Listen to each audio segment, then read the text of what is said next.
Major funding for KPBS Evening Edition has been made possible in part by Bill Howe Family of Companies, providing San Diego with plumbing, heating and air, restoration, flood and remodeling services for over 40 years. Call 1-800-BILL-HOWE or visit billhowe.com. And by the Conrad Prebys Foundation, Darlene Marco Shiley, and by the following.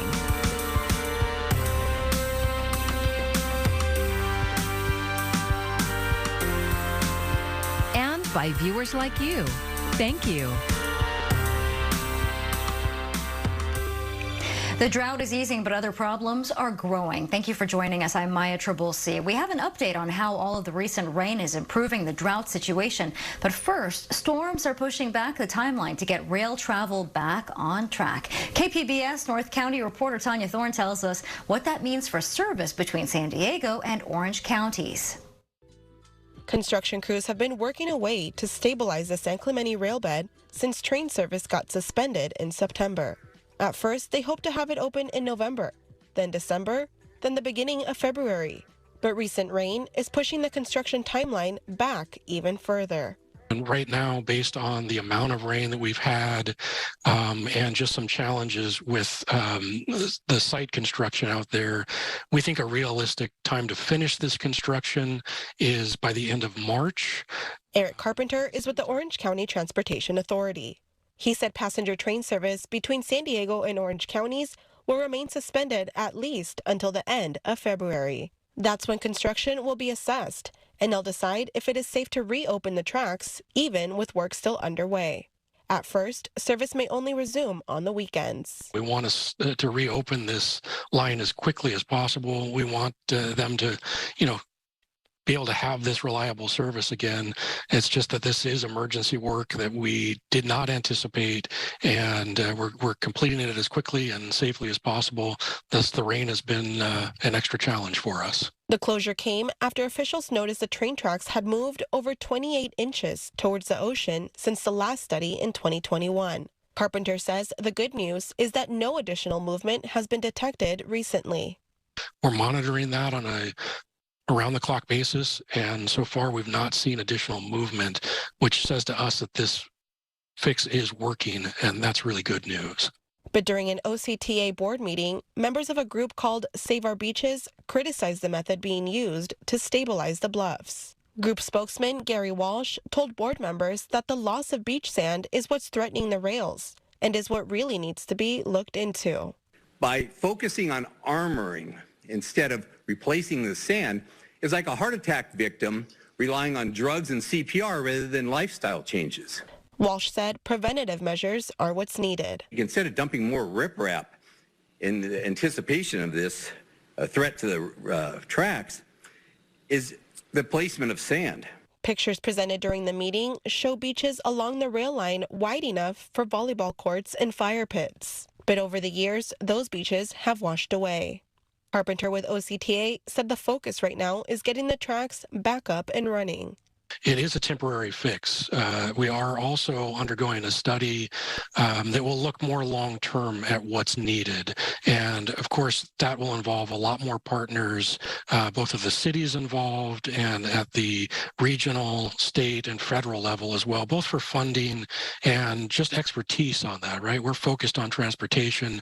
$12 million was approved for the emergency repairs, but an update on costs that may exceed the approved amount will be presented at the next board meeting. Tanya Thorne, KPBS News. We're still in the early in the winter season, and forecasts can always change. But for now, the recent storms are already having a positive effect on California's drought. The U.S. Drought Monitor now says less than 1% of the state is still in the extreme drought category. 2 weeks ago, more than 1/3 of the state fit that description. It's an improvement, but most of California remains in lesser degrees of drought. And we have our local forecast and more California storm coverage a little bit later. Coming up, we'll show you the mess left behind in the Hollywood Hills and surrounding neighborhoods where saturated ground is giving way to some mudslides. Less than a day after announcing new plans to tackle housing affordability and homelessness, San Diego Mayor Todd Gloria is getting some pushback. KPBS reporter Jacob Ayer has reaction to Gloria's State of the City address. is a crisis, and we're going to act like it. Gloria says he signed an executive order to drastically speed up approval of 100% affordable housing projects. What is true is that there are many people who are concerned about rising rents that might make them homeless. I think there's also a lot of folks that are frustrated about the inability to become homeowners in San Diego, maybe concerned about their kids or their grandchildren moving away. The speech got a mixed review from Paul Kruger of Neighbors for a Better San Diego. His group advocates for single-family homeowners and has objected to rules and projects that increase density in residential neighborhoods. Kruger says aspects of the mayor's State of the City address were positive, but current efforts to build more affordable housing are ineffective and misplaced. The units that his policies are building do not provide transitional very low and low income housing. And until the mayor and the council acknowledge that we must build more truly affordable housing, we're not going to make a dent in the housing, in a homeless problem. He wants to build faster. Deacon Jim Vargas of Father Joe's Villages says he's feeling optimistic about what he heard in the speech, but he wants to see if the executive order will truly make a difference. If we could streamline the processes for housing, right? If we're able to do that, then we're going to cut the expense that's associated with the construction and development of housing, and we're going to get people off the streets sooner. Father Joe's Villages is the region's largest provider of homeless services. Vargas outlined another aspect of what he says is needed to cut the number of people living on the streets. We need more shelter beds, right? And we need not only just shelter beds and congregate shelter beds, but we need to make sure that we're responding to the needs of the individuals who are on the street. We need to meet them where they are. Gloria says his administration has increased the number of shelter beds and expanded homeless outreach programs. And while he's working to make it easier to build affordable housing, more still needs to be done. Jacob Ayer, KPBS News. Now, as of today, asylum seekers applying for protections in the United States will have to register through a mobile app. The CBP One app is free to use and available in both Spanish and in English. Migrants can use the app to schedule an appointment and enter the United States. Customs and Border Protection says it's meant to facilitate safe and orderly arrivals into the country. However, immigrant rights activists are already raising concerns about accessibility, including language and technology barriers. The Justice Department is escalating its work to find out why classified government documents were kept at President Joe Biden's home and at a private office. Gloria Pazmino reports on the decision to appoint a special counsel to the case. Attorney General Merrick Garland naming Washington, D.C. Attorney Robert Hur as the special counsel to take over the investigation into classified material found at President Joe Biden's home and in his former private office. This appointment underscores for the public the department's commitment to both independence and accountability in particularly sensitive matters. Both sets of documents are now in the hands of the Justice Department. People know I take classified documents and classified material seriously. The circumstances have some similarities to the scandal involving former President Donald Trump, who is currently under investigation over the hundreds of classified documents uncovered at his Mar-a-Lago estate in Florida. I do not think any American believes that justice should not be equal to all. Democrats pointing to clear distinctions between the two cases. Cooperation is coming from the Biden administration and the president's lawyers, and there was zero cooperation from Donald Trump. While Republicans are demanding action. I think Congress has to investigate this. Now the Justice Department is stepping in with the appointment of a special counsel. I am confident that Mr. Hur will carry out his responsibility in an even-handed and urgent manner. I'm Gloria Pazmino reporting. It appears we may be through the worst of this year's flu season. The latest report from San Diego County shows cases are way down from their peak in November. For a few weeks, it might have felt like everyone you know had the flu, but was it as bad as we think? Well, KPBS investigative reporter Claire Tregesser examined the data behind an unusual season. San Diego County saw more cases of the flu in 2022 than in any other year over the past decade. That's according to data from the county's Health and Human Services Agency. In just 5 weeks last fall, there were more cases than in all of 2021. So there's no doubt the flu hit San Diego early and hard this season. But experts are still debating why. Theories range from decreased immunity due to COVID and increased socializing to an earlier flu season in other parts of the world. There is, however, one obvious cause, says UC San Diego epidemiologist Rebecca Fielding Miller. People stopped wearing masks. So obviously a lot of that is behavioral. People were masking. People were being really conscientious about airborne spread of disease. People weren't gathering as much, especially in enclosed spaces. And this year, that is different. And so we're seeing this huge resurgence of the flu that we haven't seen in the last few years. She says another factor could be kids in school without masks. Last year, when we had such high levels of masking and kids were back in person for the most part, but we still didn't see this spread of flu. Almost half of the 2022 cases were in kids 17 and under. Usually, there are a lot more cases in adults than children. Very few people got the flu during the first 2 years of the pandemic. So that could make us more susceptible now that we're back to gathering in person without masks. So says Dr. Davey Smith, an infectious disease specialist at UC San Diego. You can think of the community as a gas tank full of immune responses. And every year when flu season hits, it infects a whole bunch of people. And if they live, they have lots of immune gas in the tank for our community. So it fills it up every flu season. And it wanes over the year when flu is not circulating. And then when flu hits again, it tanks it back up. But he says for the past 2 years, the tank was on empty. So therefore, when flu hit this year and there was more social interaction, less masking, that left more of our community open for infection, and it really let it spread very quickly. But what might be true for a community isn't true for an individual. Fielding Miller says your immune system isn't like a muscle that got flabby without exercise. You don't have to exercise it all the time.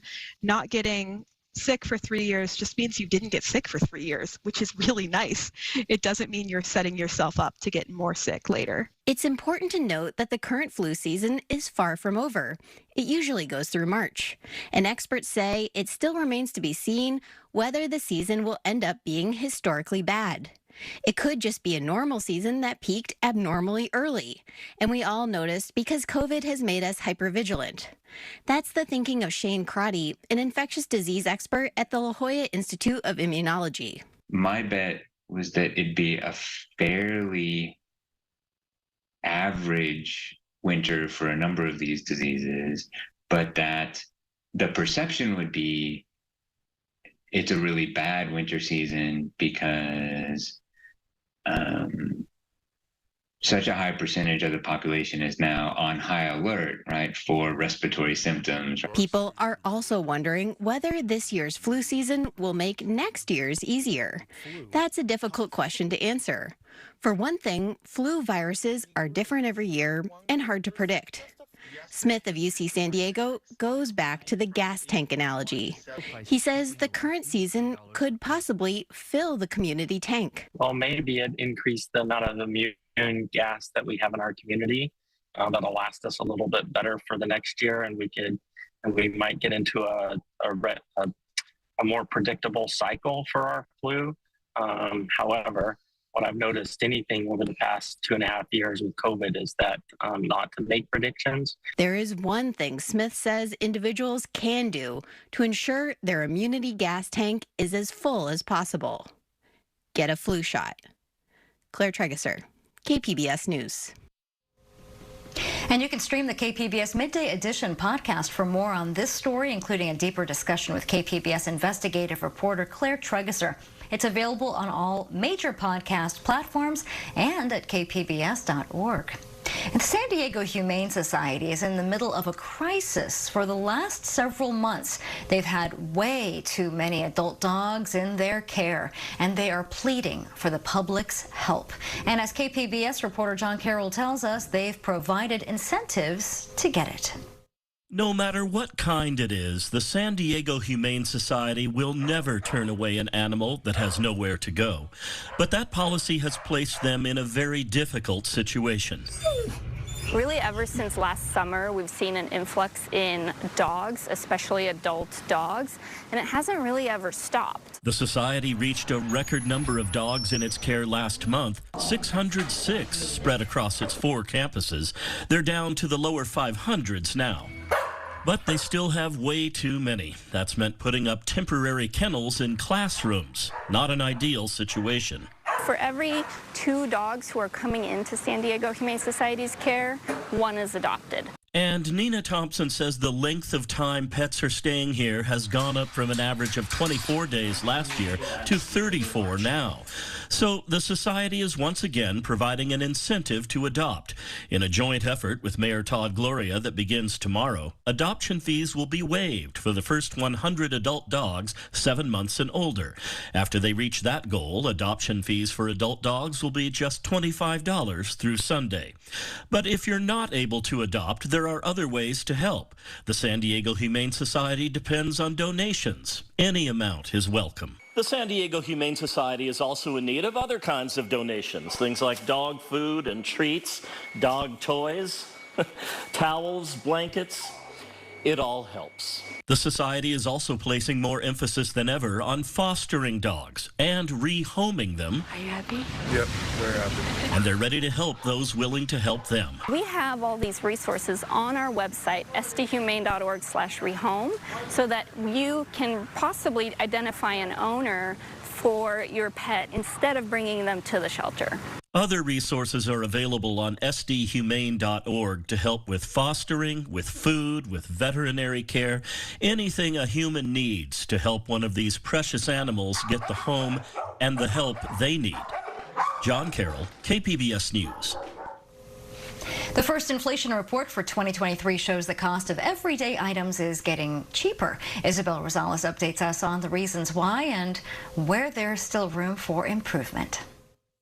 Today, we've got some good news. President Joe Biden touting progress on the economy. Even though inflation is high in major economies around the world, it's coming down in America month after month. As new data from the U.S. Bureau of Labor Statistics released Thursday reveals a decline in month-over-month consumer prices for the first time since May 2020. Over the past 3 months, core inflation has come down to 3% on an annualized basis. That's down from more than 6% at the beginning of 2022. The December Consumer Price Index shows overall inflation decreasing by 0.1% from November. The costs of new and used vehicles, airline fares, and personal care items down. The overall decline largely attributed to the falling price of gas, dropping by 9%. My administration took action to get oil onto the market and bring down prices. Now gas is down more than $1.70 from its peak. But Greg McBride of Bankrate says those improvements aren't being seen across the board. In addition to shelter costs, food costs continue to rise, electricity, vehicle insurance, even household supply, the type of things that you're buying on a regular basis. The data also shows the cost of food, though still rising, grew at the smallest monthly rate in nearly 2 years. And while there could be a light at the end of the inflation tunnel, the economy still has a long way to go. In Washington, Isabel Rosales, KPBS News. I'm Jeff Bennett. Tonight on the NewsHour, more classified documents are found at President Biden's home. The latest coming up at 7 after Evening Edition on KPBS.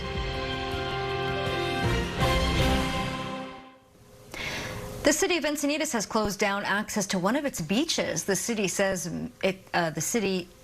main support beam for the steps at Stone Steps Beach has become structurally unsafe and needs to be replaced. The city says it's the result of ongoing exposure to moisture and coastal conditions, and at this point there's no word on how long it will have to stay closed. Until it reopens, the city says people can visit Moonlight or Beacons Beach instead.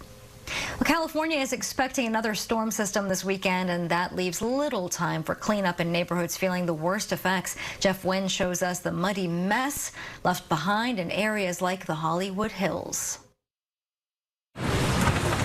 Heavy equipment has been scraping and hauling massive amounts of mud and debris around Fredonia Drive and Wrightwood Lane in Studio City. But for Scotty Leslie and Julie Gannis, It's been back-breaking work. It's been difficult. It's the second day of shoveling for this couple. They had to work through 3 feet of mud yesterday just to get their garage open, to get to their cars. Their good friend Dave Barr, who's a contractor, and another neighbor offered to pick up shovels as well. I was talking to Scotty this morning, and he says, I said a prayer for my wife to give her the strength to shovel it because Scotty's sick himself. In Sherman Oaks, a security camera captured Ruben Quinones inspecting his home as debris flowed into his property Sunday night. Definitely water there. I'm not sure what is going to be salvageable. He's hired a cleanup crew of 8 to haul away the mess. So far, all of the work here has been done by hand with shovels, and Quinones says it only took workers about an hour to fill up this bin. And I didn't realize that it had this much mud, so I have a few more bins coming out. I hiked up the hill, around back down, and came out through a neighbor's yard on the other side. Stephen Quant can't walk through the front gate of his Hollywood Hills home because he's got 3 feet of mud. LA Public Works reopened this drain yesterday to help the water recede, some of which was trapped inside his garage. I can watch the water draining out of the garage for over an hour. This is the only drain for the neighborhood that, like the rest of Southern California, is poised for another round of rain.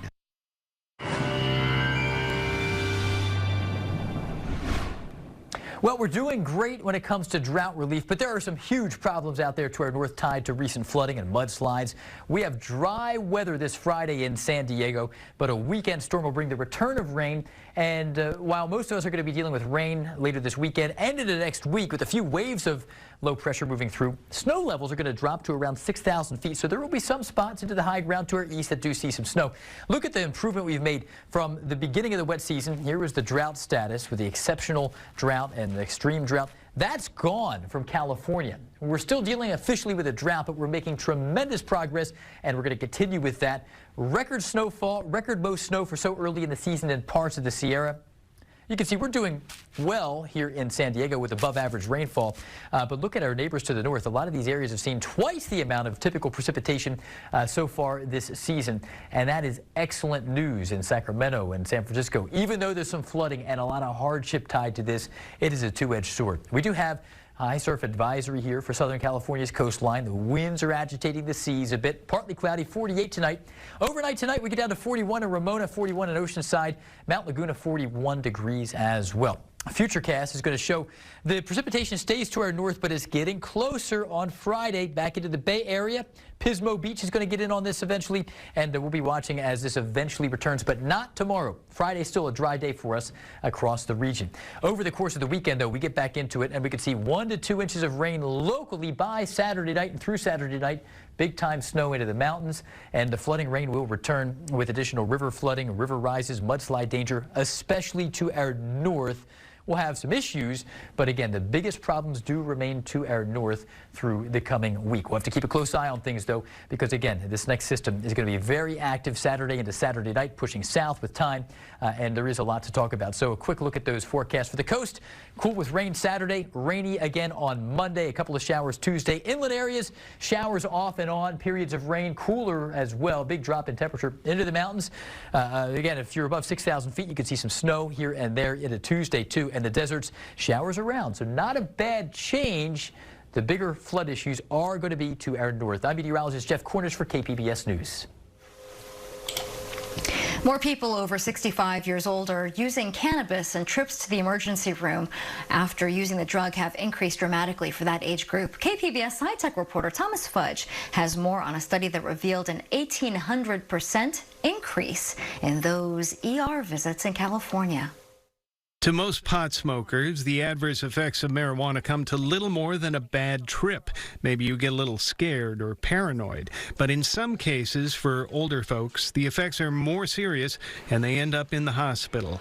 Benjamin Hahn is a medical professor at UC San Diego who treats people over age 65. He authored a study published this month that was based on California hospital data. We use that data and we kind of track the trends going back as far as 2005 to 2019. And what we saw is we saw a really sharp increase in the number of people, this age group coming to the emergency department. Oddly, the rate of increase began to slow in 2017 when California legalized recreational marijuana.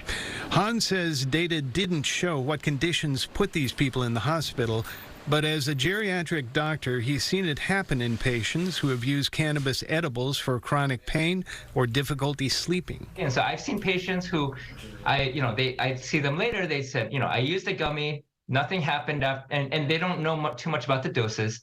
I took a gummy, nothing happened after 10 minutes, so then I took a lot more, and then, 2 hours later, my heart is racing, it's like my heart is racing, I'm so anxious, I don't know what's going on. And then they end up in the emergency department. Hahn says the scientific literature identifies many adverse effects of cannabis, including impaired attention leading to accidents or falls and a worsening of cardiovascular disease. He says he wants to expand his study of the effects of cannabis on elderly people.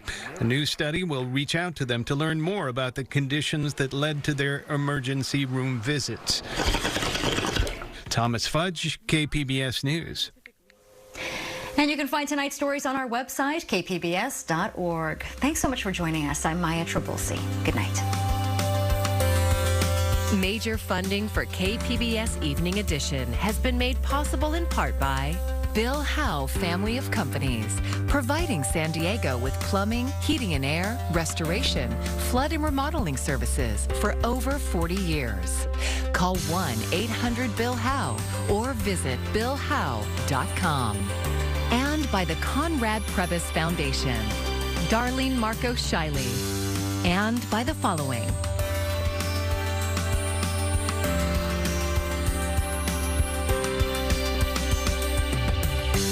And by viewers like you. Thank you.